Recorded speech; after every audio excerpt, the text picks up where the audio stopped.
Cette vidéo, elle est dédiée à la cuisine de 20 mètres carrés. Cuisine 20 mètres carrés, souvent avec coin repas. Alors au premier abord, on a évidemment cette impression d'avoir de la place dans une cuisine de 20 mètres carrés. Mais vous allez voir dans cette vidéo différents types de configuration de la pièce.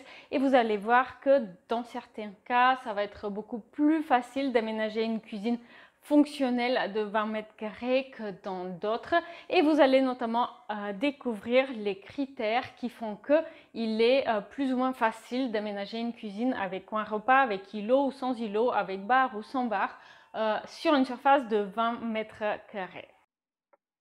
Je vais profiter donc de cette présentation pour vous montrer comment parfois une cuisine de 20 mètres carrés peut être assez difficile à aménager et propose peu d'opportunités, par exemple, pour avoir un grand plan de travail, alors que dans d'autres configurations, c'est beaucoup plus facile.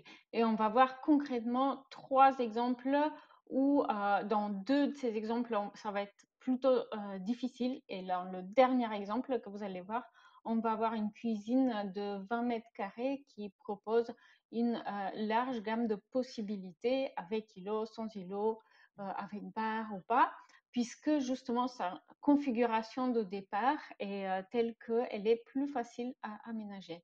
Donc voici notre premier exemple où on a une cuisine coin repas de 20 mètres carrés qui est en effet aussi un lieu de passage avec beaucoup de portes, portes-fenêtres et beaucoup de sens de circulation. Donc sur la gauche, là, vous pouvez voir, on a une porte qui donne vers le salon.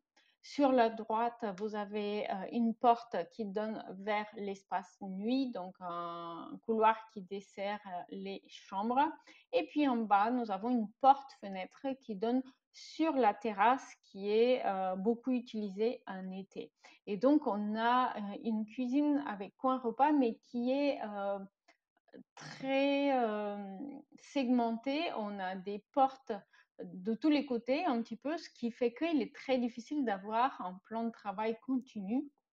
Et donc, j'ai opté ici pour une cuisine relativement courte avec un îlot et puis un coin repas à part, puisque c'est la cliente qui l'avait souhaité. Mais parfois, unifier l'îlot avec le coin repas, ça peut être une bonne idée. Et vous allez le voir dans les images ici notamment. Donc, sur la gauche, vous avez le premier exemple, donc la cuisine avec un petit retour en L, très peu de plan de travail, mais on se rattrape avec cet îlot. Et par contre, on voit pas le coin repas qui se situe plus bas. Et comme vous pouvez le voir ici sur le plan, finalement, la circulation, elle est assez difficile, d'accord? Notamment pour passer de la cuisine vers la terrasse, eh bien, on va contourner une fois l'îlot, une deuxième fois la table.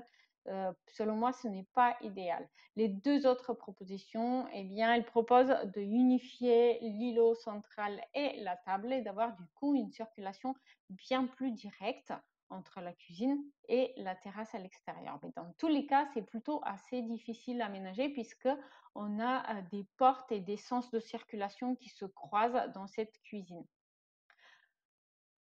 Un autre exemple, une cuisine un petit peu plus petite qui fait 16 mètres carrés environ. C'était un duplex dans la région parisienne. Mais une fois de plus, on a sur la gauche des portes-fenêtres qui donnent sur le patio. Ici, on a un passage qui relie le salon et la cuisine. Et ici, un autre passage qui donne sur un dégagement. Donc finalement, une cuisine de 16 mètres carrés, donc on peut se dire qu'elle est spacieuse, mais en fait, c'est aussi un lieu de passage et donc c'est très très difficile à aménager. Donc vous pouvez voir les images qui reflètent cette difficulté. Et comme vous pouvez le voir, une fois de plus, finalement, la cuisine, elle fait plutôt petite. Là, c'est une image donc du salon qui était à côté de cette cuisine. Et là, vous allez voir un exemple de cuisine qui fait 18 mètres carrés, donc un peu moins de 20 mètres carrés, mais qui, elle est très, très facile à aménager. Vous allez voir plusieurs variantes de cet aménagement dans la suite. Pourquoi elle est facile à aménager? Parce que très simplement, on a un seul passage et qui est celui entre le salon et la cuisine et une fenêtre ici qui donne sur l'extérieur, ce qui fait qu'on peut avoir une très importante longueur de plan de travail et puis on a aussi l'espace pour mettre la table, le coin repas. ici dans cette option, il est au centre, mais vous allez voir aussi une autre option où il est venu se placer ici contre cette paroi en façade, donc à côté de la fenêtre. Et du coup, on a un îlot bar. Vous pouvez voir cette option-là. Et donc, cette cuisine, elle est plus petite en fait que la toute première qu'on a vue, mais elle nous propose une possibilité d'aménagement vraiment beaucoup plus généreuse. Et voici une autre variante de cette cuisine, cette fois-ci en U et plutôt dans les couleurs vertes. Donc, j'espère que cette mise en exemple a été utile pour vous et sachez que j'ai utilisé ma méthode en 11 étapes pour aménager toutes ces pièces-là. Et cette étape, je la partage avec vous dans l'astucier déco, qui est une formation vidéo déco et aménagement d'intérieur pour tous, offerte pour tout achat du journal de bord rénovation. Et le journal de bord, lui, c'est un carnet à remplir qui, grâce au tableau que j'ai préconçu pour vous, va vous aider à mieux gérer vos travaux. Dans l'astucier déco, vous allez pouvoir voir aussi dans le module travaux pratiques une fiche quel plan pour la cuisine en fonction de sa surface. Et donc, vous allez pouvoir télécharger une série de plans types de la cuisine en fonction de la surface de la pièce dont vous disposez. Les exemples que vous avez vus dans cette vidéo ont tous été créés en utilisant ma méthode en 11 étapes pour aménager une pièce. Une méthode que je partage avec vous avec des exemples illustrés pas à pas où vous allez voir comment concrètement j'ai mis en œuvre cette méthode pour des exemples concrets dans l'astucier déco. L'astucier déco est une formation vidéo qui est offerte pour tout achat du journal de bord rénovation. Le lien sera dans la description de la vidéo.